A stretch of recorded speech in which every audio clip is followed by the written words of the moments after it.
بل هو قرآن مجيد في لوح محفوظ.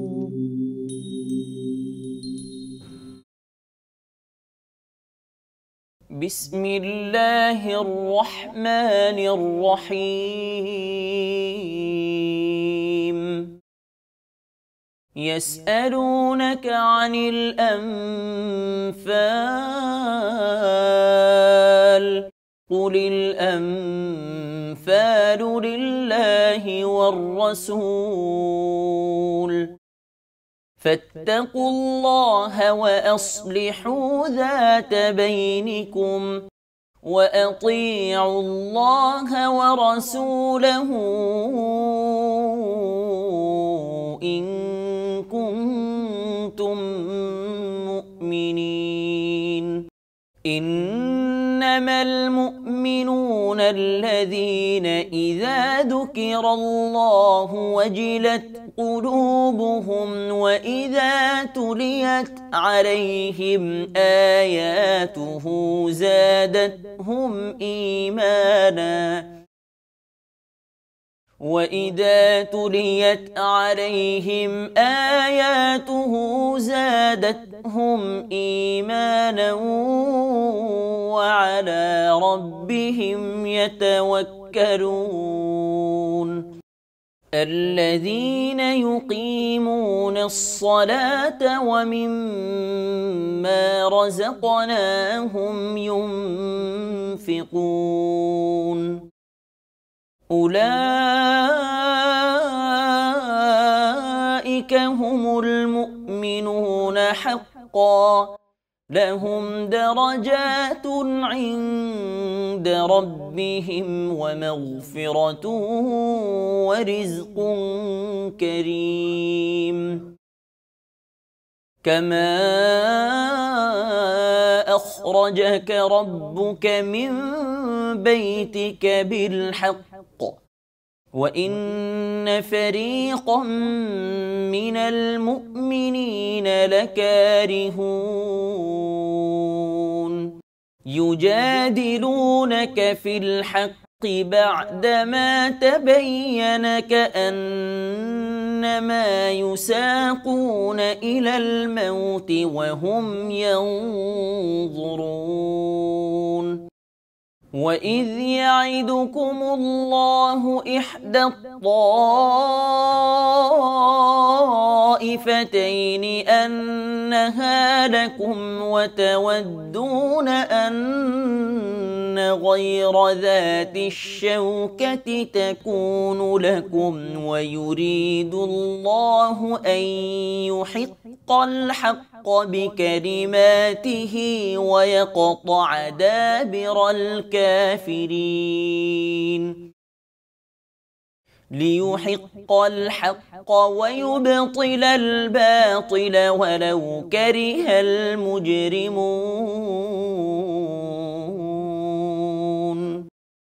إذ تستغيثون ربكم فاستجاب لكم أني ممدكم ب1000 من الملائكة مردفين. وما جعله الله إلا بشرى ولتطمئن به قلوبكم وما النصر إلا من عند الله إن الله عزيز حكيم. إذ يغشيكم النعاس أمنة منه وينزل عليكم من السماء ماء ليطهركم به ويذهب عنكم رجز الشيطان وليربط على قلوبكم وليربط على قلوبكم ويثبت به الأقدام إذ يوحي ربك إلى الملائكة أني معكم فثبتوا الذين آمنوا سألقي في قلوب الذين كفروا الرعب فاضربوا فوق الأعناب واضربوا منهم كل بنان ذلك بأنهم شاقوا الله ورسوله ومن يشاقق الله ورسوله فإن الله شديد العقاب ذلكم فذوقوه وأن للكافرين عذاب النار يا أيها الذين آمنوا إذا لقيتم الذين كفروا زحفا فلا تولوهم الأدبار صدق الله العظيم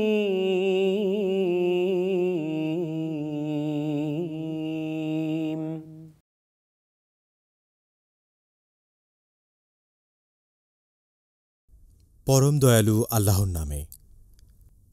লোকে তোমাকে যুদ্ধলব্ধ সম্পদ সম্বন্ধে প্রশ্ন করে, বলো, যুদ্ধলব্ধ সম্পদ আল্লাহ এবং রাসূলের। সুতরাং আল্লাহকে ভয় করো এবং নিজেদের মধ্যে সদ্ভাব স্থাপন করো এবং আল্লাহ ও তাঁহার রাসূলের আনুগত্য করো, যদি তোমরা মুমিন হও। মুমিন তো তাহারাই যাহাদের হৃদয় কম্পিত হয় যখন আল্লাহকে স্মরণ করা হয় এবং যখন তাঁহার আয়াত তাহাদের নিকট পাঠ করা হয়, তখন উহা তাহাদের ঈমান বৃদ্ধি করে এবং তাহারা তাহাদের প্রতিপালকের উপরই নির্ভর করে। যাহারা সালাত কায়েম করে এবং আমি যাহা দিয়াছি তাহা হইতে ব্যয় করে, তাহারাই প্রকৃত মুমিন।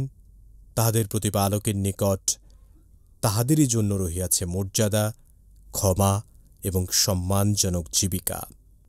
ইহা এইরূপ যেমন তোমার প্রতিপালক তোমাকে ন্যায়ভাবে তোমার গৃহ হইতে বাহির করিয়াছিলেন, অথচ মুমিনদের এক দল ইহা পছন্দ করে নাই।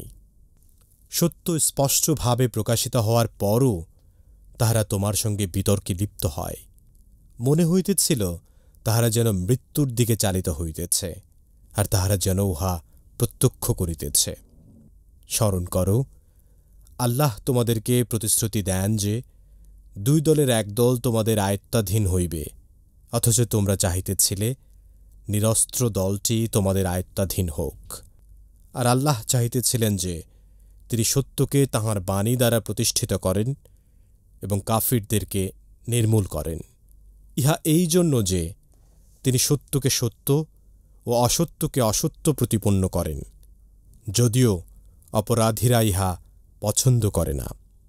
স্মরণ করো, যখন তোমরা তোমাদের প্রতিপালকের নিকট সাহায্য প্রার্থনা করিয়াছিলে, তখন তিনি তোমাদেরকে জবাব দিয়াছিলেন, আমি তোমাদেরকে সাহায্য করিব 1,000 ফিরিস্তা দ্বারা, যাহারা একের পর এক আসিবে। আল্লাহ ইহা করেন কেবল শুভ সংবাদ দেওয়ার জন্য এবং এই উদ্দেশ্যে যাহাতে তোমাদের চিত্ত প্রশান্তি লাভ করে, এবং সাহায্য তো শুধু আল্লাহর নিকট হইতেই আসে। নিশ্চয়ই আল্লাহ পরাক্রমশালী, প্রজ্ঞাময়। স্মরণ করো, তিনি তাঁহার পক্ষ হইতে স্বস্তির জন্য তোমাদেরকে তন্দ্রায় আচ্ছন্ন করেন এবং আকাশ হইতে তোমাদের উপর বাড়ি বর্ষণ করেন, উহা দ্বারা তোমাদেরকে পবিত্র করিবার জন্য, তোমাদের মধ্য হইতে শয়তানের কুমন্ত্রণা অপসারণের জন্য, তোমাদের হৃদয় দৃঢ় করিবার জন্য এবং তোমাদের পা স্থির রাখিবার জন্য। স্মরণ করো, তোমাদের প্রতিপালক ফিরিস্তাগণের প্রতি প্রত্যাদেশ করেন, আমি তোমাদের সঙ্গে আছি, সুতরাং মুমিনগণ অবিচলিত রাখো। যাহারা কুফরি করে আমি তাহাদের হৃদয়ে ভীতির সঞ্চার করিব। সুতরাং তোমরা আঘাত করো তাহাদের স্কন্ধে ও আঘাত করো তাহাদের প্রত্যেক আঙুলের অগ্রভাগে। ইহা এই হেতু যে তাহারা আল্লাহ ও তাঁহার রাসূলের বিরোধিতা করে, এবং কেহ আল্লাহ ও তাঁহার রাসূলের বিরোধিতা করিলে আল্লাহ তো শাস্তিদানে কঠোর। সুতরাং ইহার আস্বাদ গ্রহণ করো এবং কাফিরদের জন্য দোজখের শাস্তি রহিয়াছে। হে মুমিনগণ, তোমরা যখন কাফির বাহিনীর সম্মুখীন হইবে তখন তোমরা তাহাদের পৃষ্ঠ প্রদর্শন করিবে না।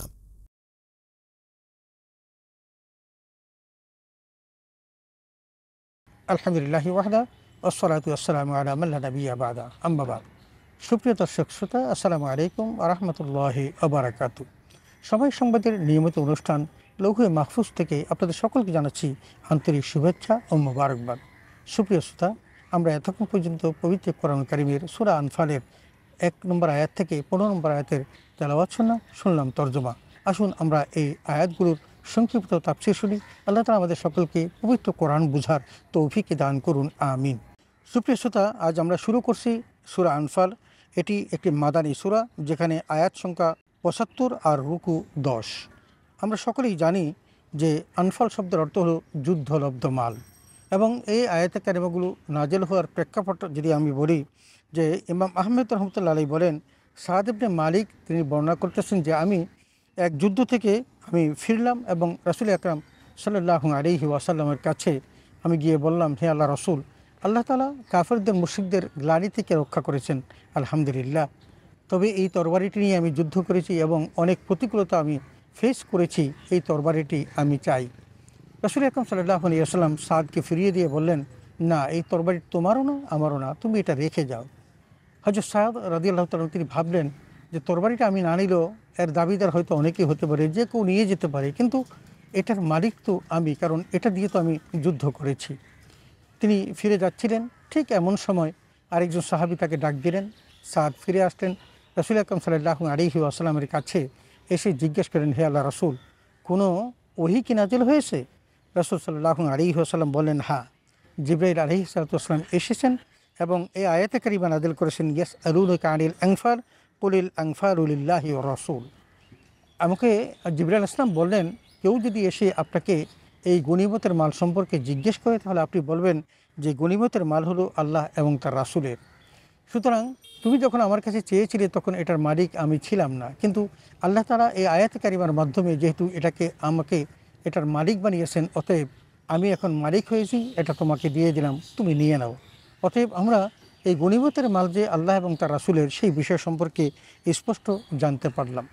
সুপ্রিয় শ্রোতা, 1 নম্বর আয়াতে আল্লাহ রাব্বুল আলামিন বলেন, ইয়াসআলুনাকা আনিল আনফাল কুলিল আনফালু লিল্লাহি ওয়া রাসূল ফাত্তাকুল্লাহা ওয়া আসলিহু যাতা বাইনিকুম ওয়া আতিউল্লাহ ওয়া রাসূলাহু ইন কুনতুম মুমিনিন। বলছেন, হে নবী, লোকেরা তোমাকে যুদ্ধলব্ধ সম্পদ সম্পর্কে জিজ্ঞেস করছে, তুমি বলো যুদ্ধলব্ধ সম্পদ আল্লাহ এবং তার রাসূলের। অতএব তোমরা এই ব্যাপারে আল্লাহকে ভয় করো এবং তোমাদের নিজেদের পারস্পরিক সম্পর্ক সঠিক রূপে গড়ে নাও। আর যদি তোমরা মুমিন হয়ে থাকো তাহলে আল্লাহ এবং তার রাসূলের আনুগত্য করো। তার মানে আল্লাহ এবং তার রাসূল তোমাদেরকে যে দিক নির্দেশনা দেন, সেই দিক নির্দেশনা অনুসারে তোমরা তোমাদের জীবনটাকে গঠন করো এবং নিজেদের ইচ্ছা মাফিক কোনো কিছু চাওয়া থেকে তোমরা বিরত থাকো। 2 নম্বর আয়াতে আল্লাহ তাআলা বলেন, ইন্নামাল মুমিনুনা আল্লাযীনা ইযা যুকিরাল্লাহু ওয়াজিলাত কুলুবুহুম ওয়া ইযা তুলিয়াত আলাইহিম আয়াতুহু যাদাতুহুম ঈমানা ওয়া আলা রাব্বিহিম ইয়াতাওয়াক্কালুন। এখানে মুমিনদের কিছু বৈশিষ্ট্য বর্ণনা করতে গিয়ে আল্লাহ তাআলা বলেন যে নিশ্চয়ই মুমিনরা এরূপ হয় যে যখন তাদের সামনে আল্লাহর নাম উচ্চারণ করা হয় তখন তাদের অন্তরসমূহ ভীত সন্ত্রস্ত হয়। ওয়াইদা তুলিয়াত আলাইহিম আয়াতুহু যাদাতুহুম ঈমানা, এবং যখন তাদের সামনে আল্লাহর পবিত্র কোরআনের আয়াতকে তেলাওয়াত করা হয় তখন তাদের ঈমানসমূহ আরও বৃদ্ধি পায় এবং তারা নিজেদের রবের উপর নির্ভরশীল হয় এবং ওয়ালা রব্বিহিম ইয়াতাওয়াক্কালুন, তারা সবসময় তাদের রবের উপর ভরসা করে। তারা কখনো পৃথিবীর অন্য কারো উপর ভরসা করে না, কারণ হাসবুনাল্লাহু ওয়া নি'মাল ওয়াকিল, যে অভিভাবক হিসাবে আল্লাহ যথেষ্ট ও নেমাল মৌলা ওয়া নি'মান নাসির, এবং সাহায্যকারী হিসাবেও আল্লাহ যথেষ্ট। এই বিষয়গুলো তারা বিশ্বাস করে বলেই তারা আল্লাহর প্রতি তারা ভরসা করে। 3 নম্বর আয়াতে আল্লাহ তাআলা বলেন, আল্লাযীনা ইউকিমুনাস সালাতা ওয়া মিম্মা রাযাকনাহুম ইউনফিকুন। এবং ওই মুমিনদের বৈশিষ্ট্য বর্ণনা করতে গিয়ে বলেন যে তারা নামাজ প্রতিষ্ঠা করে এবং আল্লাহ তাআলা তাদেরকে যে রিজিক দিয়েছেন সে থেকে তারা আল্লাহ রাস্তায় খরচ করে। তার মানে ওই ঈমানদারদের বৈশিষ্ট্য হলো 5 ওয়াক্ত নামাজ পাবন্দি হওয়া এবং আল্লাহর কাছে সিজদাবনত হয়ে নিজেকে তারা সঁপে দেওয়া। এই জন্য তারা নামাজও কায়েম করেন এবং সেই সাথে আল্লাহ রাব্বুল আলামিন তাদেরকে যে সম্পদ দিয়েছেন সেই সম্পদ থেকে তারা খরচ করেন।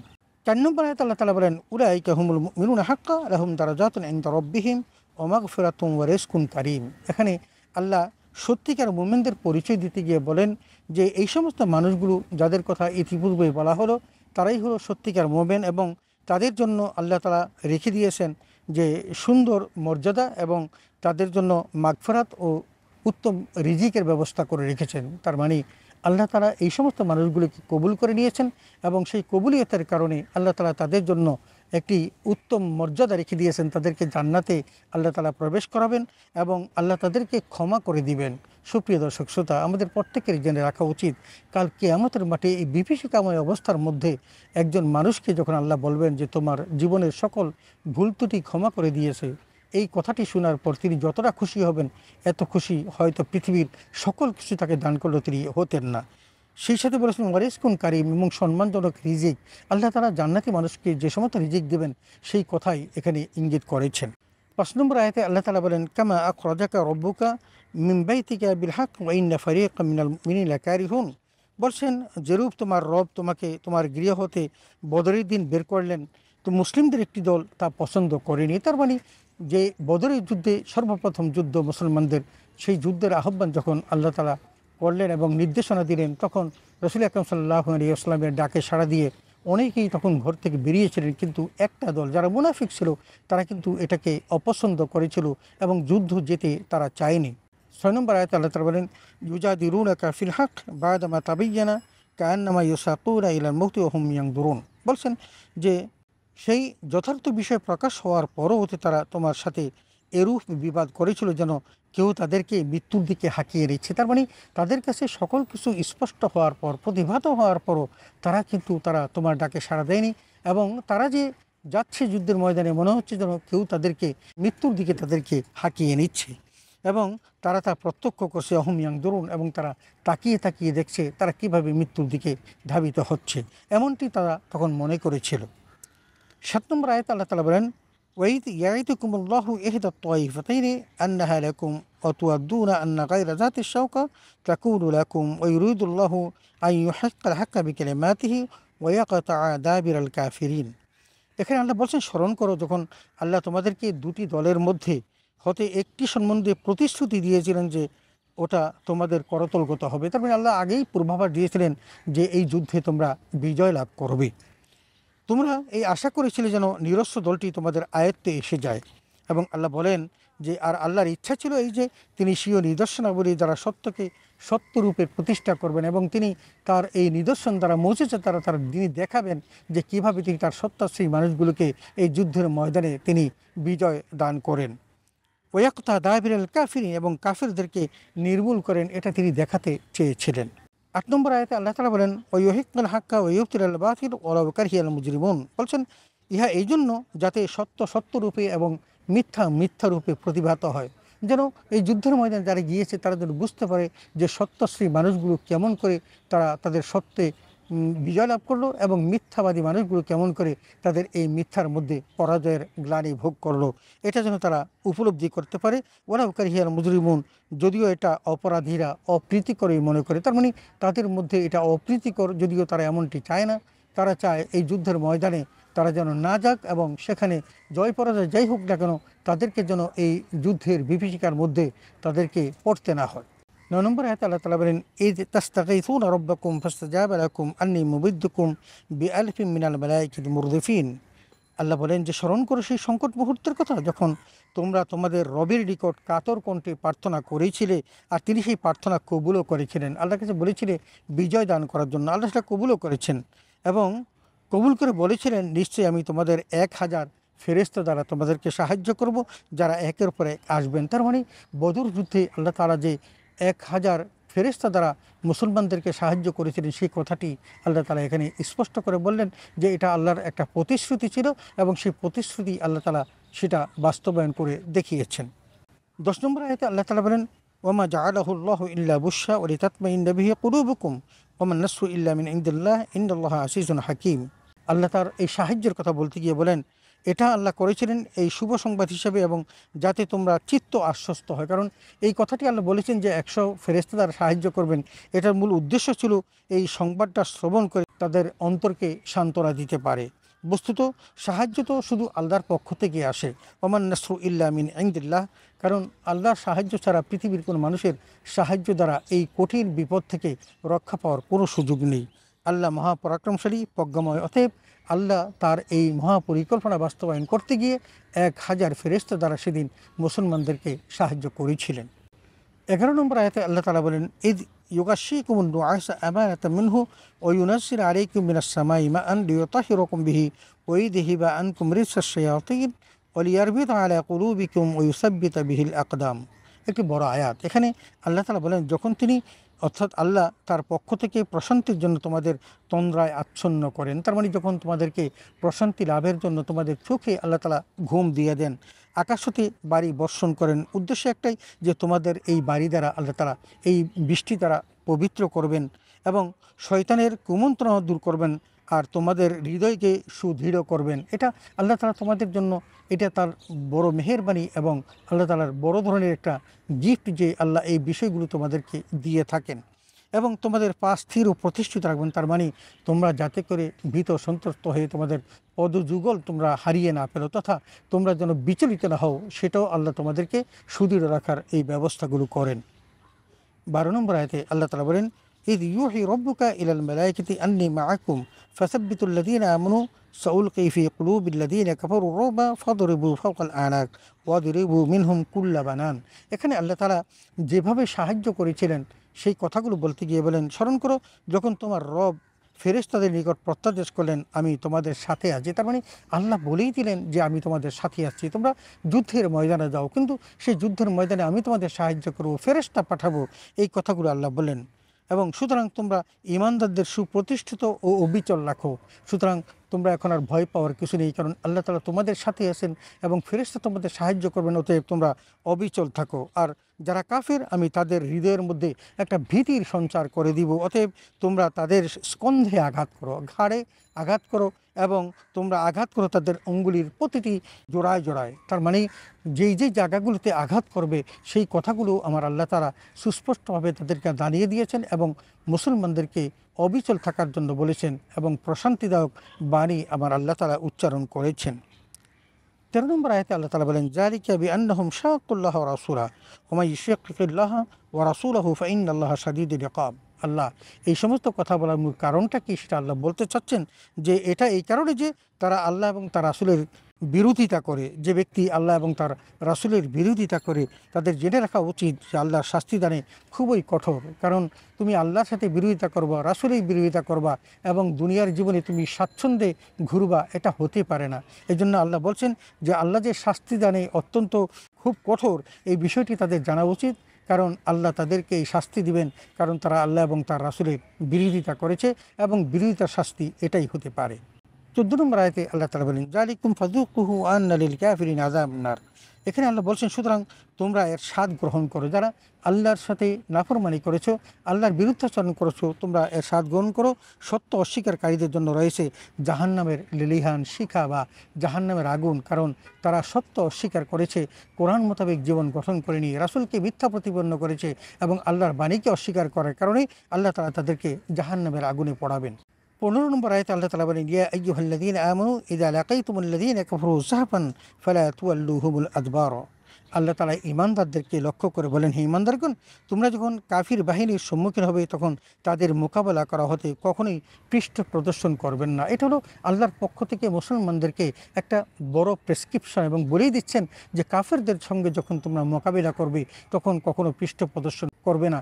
রাসূল আকরাম সাল্লাল্লাহু আলাইহি ওয়াসাল্লামের হাদিস থেকে দেখা যায় যে এই যুদ্ধের ময়দান থেকে যারা পালাবে তারা বড় ধরনের কাফের, তার মানে কবিরা গুনাহ করা। সুতরাং এই কবিরা গুনাহ যেন কেউ না করে, এই জন্যই আল্লাহ তাআলা এই 15 নম্বর আয়াতে স্পষ্ট জানিয়ে দিয়েছেন যে ইজা লাকাইতুমুল্লাযীনা কাফারু যাহাবান ফালা তুওয়াল্লুহুমুল আদবার, তোমরা যখন কাফেরের সম্মুখীন হবে, লড়াই করবে, তখন কিন্তু তোমরা যুদ্ধের ময়দান থেকে পৃষ্ঠ প্রদর্শন করে পালাবে না। সুপ্রিয় শ্রোতা, আমরা এতক্ষণ পর্যন্ত পবিত্র কোরআনুল কারীমের সূরা আনফালের প্রথম আয়াত থেকে 15 নম্বর আয়াতের তেলাওয়াত, তরজমা এবং তাফসীর শুনলাম। এই কথাগুলো আল্লাহ তাআলা আমাদেরকে বুঝার জন্য বলেছেন, আমল করার জন্য বলেছেন এবং আল্লাহর হুকুম মানার জন্য বলেছেন। আল্লাহর হুকুম যারা মানবে, আল্লাহ তাআলা তাদেরকে বিভিন্নভাবে সাহায্য করবেন। যেমনটি সাহায্য করেছেন বদরের যুদ্ধে, আল্লাহ তাআলা 1000 ফেরেশতা দ্বারা সাহায্য করেছেন। ঠিক তেমনি যারা আবার কাফের মুশরিক, তাদের কঠিন শাস্তির কথাও বলেছেন, তাদেরকে জাহান্নামের আগুনে পোড়াবেন। আসুন আমরা সেই সত্যিকার মানুষরূপে নিজেকে ঈমানদার হিসেবে গঠন করি, জান্নাত লাভে ধন্য হই। তা না হলে আল্লাহর সেই মহাশাস্তি আমাদের উপর আসতে পারে। অতএব আল্লাহ তাআলার এই হুকুম পালন করার মধ্য দিয়ে আল্লাহ তাআলা আমাদের সকলকে তার সত্যাসী বান্দা হিসেবে কবুল করুন, আমিন। ওয়া আখির দাওয়ানা আলহামদুলিল্লাহি রাব্বিল আলামিন। আসসালামু আলাইকুম ওয়া রাহমাতুল্লাহি ওয়া বারাকাতুহু।